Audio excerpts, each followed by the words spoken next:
know, if you ask, if somebody texts me, one of my buddies that's out on Leech Lake on opener, you know, it's not even really where, it's just how deep.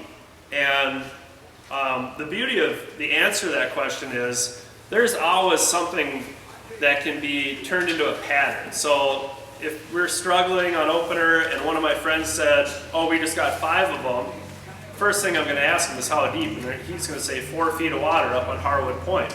I'm like, okay, well, we've been fishing in 6 to 8 all day. That makes sense. So that's wind blowing 4 foot. You know, that's the first thing that I'm going to take with me in my boat to, you know, try to recreate what he has going on there. Short of driving right over to my friend and saying, you know, where are they at? Right here? Okay, 4 feet. I'm going to come right in on you. More importantly is just basically how deep. How deep are those fish for those given conditions on the day? So opener depth is actually a lot of fun. It's really shallow. So, you know, you end up on these big bodies of water, you know, let's say for instance Leech Lake, where you have a basin that goes down into 80, 100 feet in Walker Bay. You know, the main lake is a lot of like 25 to 30 feet of water. Well, this time of year, you should be licking your chops because a lot of those male walleyes, like 99% of them almost, are, you know, sandwiched into probably 10% of the water. 8 feet or less, I would say. So what that creates is a situation where, you know, again, your odds go up. So, you know, maybe you have your walleye trip planned for Memorial Day or in the summertime on a given body of water. But for myself, honestly, opener is one of the best times to really have success fishing for walleyes. So why do males stay shallow? You know, a lot of times the females are with them too, especially the colder years. This had to be described or explained to me originally, but it makes a lot of sense. So a lot of the areas that you want to target, that I'm targeting on opener, are simply spawning areas. You know, they're sand, they're gravel, they're rock. And the way that somebody described it to me was basically the spawn is over, but the spawn doesn't just happen in a couple days. You know, a lot of times, especially on bigger bodies of water, it can be stretched out, you know, even up to a month and a half or so. If you see that at Lake Erie, there's just fish constantly coming and going. They have further distances to travel to get to their spawning area. And what the males end up doing is they kind of wait around just to see if, you know, maybe there's a couple more females that are going to come into spawn. So they're kind of sitting ducks, to be honest, because once you find good areas on, say, Mille Lacs or Leech, you know, Winnie, any of those bigger bodies of water, those are going to be tried and true every year. And it really, there isn't a lot of variables. Those males are going to be up there. It's where they spawn every year, and it really leads to some really good catch rates. So, you know, again, I talk about spawning areas. I remember when I would read articles or watch the In-Fisherman, I mean, that was really vague to me. Like, what was the spawn?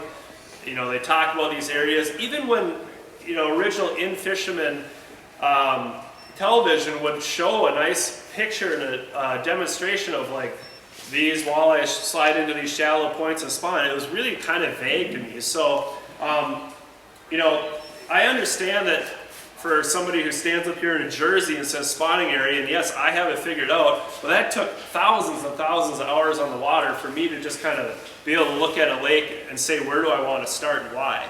So again, the keys to a good spawning area, A, it's shallow water, it's 8 feet or less.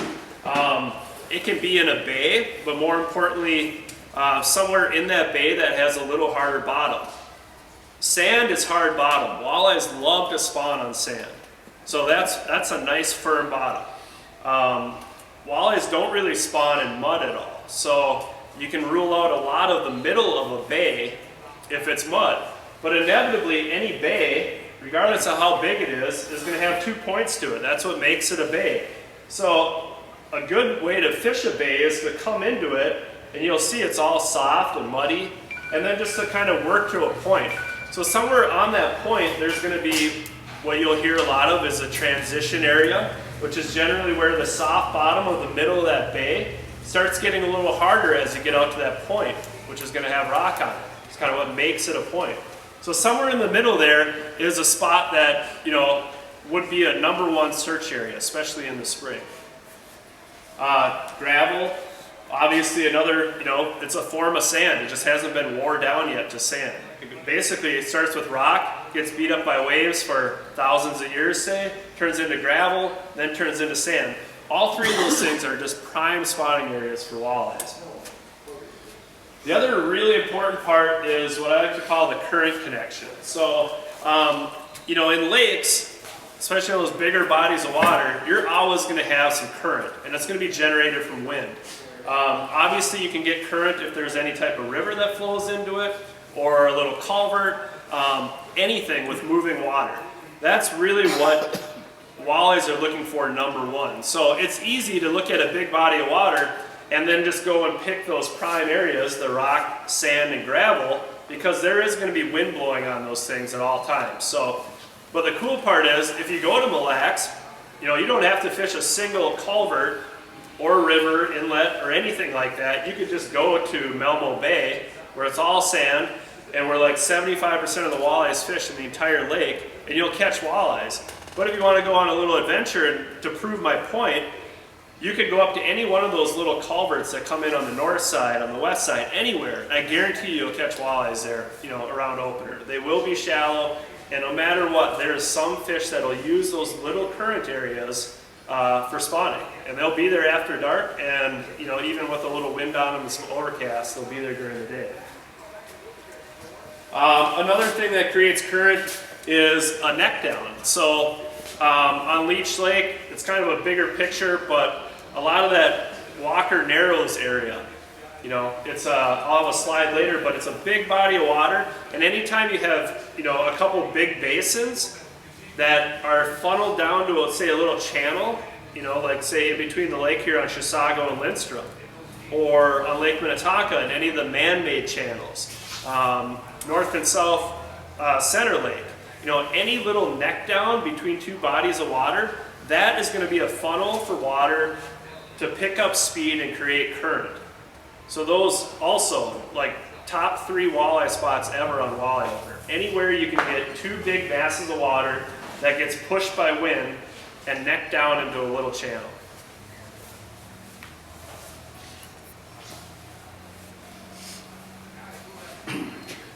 All right, so Leech Lake, I talk about bays, and there's big bays and there's small bays. So here's Leech Lake on the whole. This is considered a bay. This is Portage Bay, this is Sucker Bay, and this is Steamboat Bay. So inside those bays, which I could say, yeah, they spawn in Portage Bay, which that thing's like 20 miles long, 15 miles long. It doesn't help you that much, right? And I also say Sucker Bay is like the #1 spawning area in the entire lake, this one right here. But inside that, there's smaller bays. So again, as I was talking, here's Harwood Point. So that's actually right here in Sucker Bay. If you drive here on Opener, there'll literally be hundreds of boats, and for great reason. This whole zone is like 12-foot deep tops. And as you get towards the shore, everything is 8 foot, 6 foot. It's sand, it's gravel. It's just perfect. That's why, the hundreds of thousands of walleyes that live in Leech Lake love spawning in Sucker Bay. The whole bay is like this. So, again, here's 2 points. This is harder. There's some rocks that extend out on Harwood. Little Harwood, there's a little bit. This gets a little softer here, but like literally this whole area and the rest on either side of these points is all sand. And honestly, if I was to pick one spot sight unseen on Leech Lake to just go, especially if there's any type of wind blowing in on it, you could just start anywhere along this whole shoreline and catch your limit of walleyes. I'm 100% sure that you can do that. So again, these are areas that just get some wind-generated current. You can see, these are big stretches of water. So inevitably, there's going to be some wind blowing on them in the spring, and there will just be spawning that happens all along the shorelines of Sucker Bay. All right, I kind of already talked about Mille Lacs. They call it the pond for good reason. It's just a big, open stretch of water. So obviously, I'm sure a lot of you guys know Mille Lacs. Maybe some of you have fished it a ton. But the big picture of Mille Lacs is, again, they say something like 75% of the fish spawn in that northeast corner of Melmo Bay. And that's because this whole thing is sand. There's some little rock outcroppings, you know, here and there, but this whole 7-mile stretch basically is pure sand. So on opener, you know, if it's a cold year, there's going to be a lot of fish that are up on that primary break. You know, generally it goes for 4 foot. It's kind of a flat, as you can see here, and then it just drops down into maybe 14 feet. So on a really cold year, I'd find myself a lot of the times up on top of that flat, you know, 4, 6 feet of water. But if it progressed and it was a little warm, then literally all those fish are just kind of around the base of that flat. And that's a big search area. That's where the end of this seminar, talking about electronics, is going to make that a lot easier for you. If you haven't already figured it out, you know, just a general process of how to catch them. But when I see sand like this, and then put me in 20 feet or less or whatever, I mean, that is taking candy from a baby, to be honest, with the advancement in electronics. When you drive along there and it's just pure sand all the way, and then all of a sudden you start seeing these pods of fish, it's pretty simple, especially when you know what they want to bite on opener. So again, there's some other areas. You know, I talk about bays also. They play a big part on Mille Lacs. It's kind of something I figured out in the last 10 years or so. But you know, Garrison Bay, Wigwam, Vineland Bay. Not so much down on the southern part, in my experience. I know there's definitely fish that, you know, will be down there to spawn, but you know, all those bays have some sort of hard bottom to offer. A lot of them are sand, and if the year progresses a little bit, there'll be a lot of walleyes hanging around in those areas too, because that's where you're first going to have a little bit of weed growth, and then it ends up being more of a food connection over just simply spawn. So a lot of fun things going on in Mille Lacs, except for the fact that you can't keep them. That's not fun. You should be able to. All right, so here's Gall Lake. I've never fished this lake on opener in my life.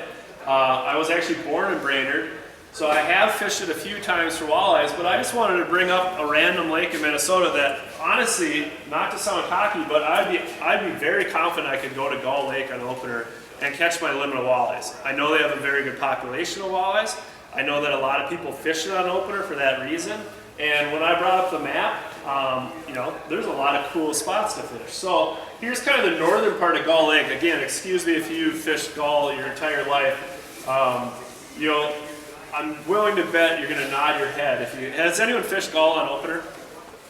Okay, yeah, a couple guys. I hope I'm not giving away your secret spots, but these guys aren't going there, they say. So anyways, a big main lake flat, okay? I know I didn't talk about that before, but it does have the key variables.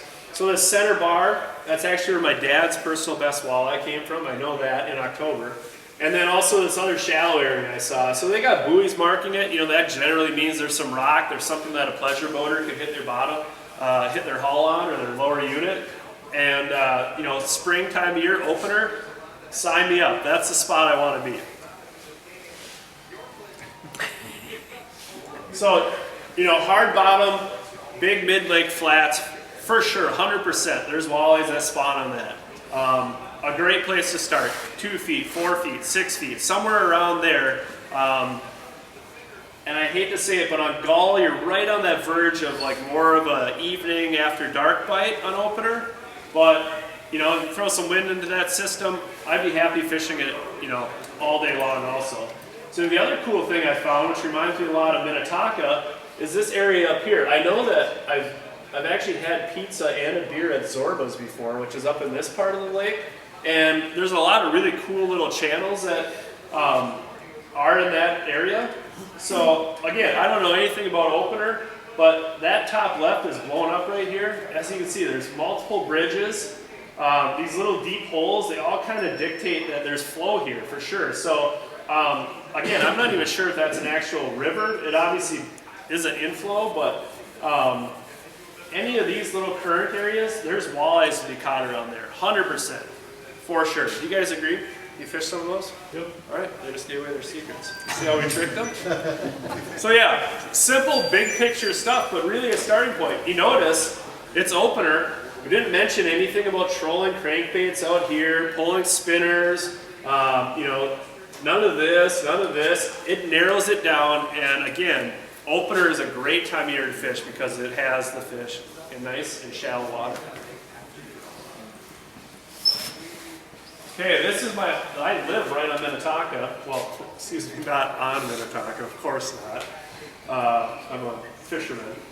But I'm surrounded by Lake Minnetonka. So, again, I was telling somebody that I was going to bring up a map of Chisago, or an area lake around here, and pick apart some spots, but I didn't want to make anyone mad, because that might have been like their spot with nobody at it. And I understand, that's a sweet spot to have. But on Minnetonka, again, remember that big basin of water I was talking about?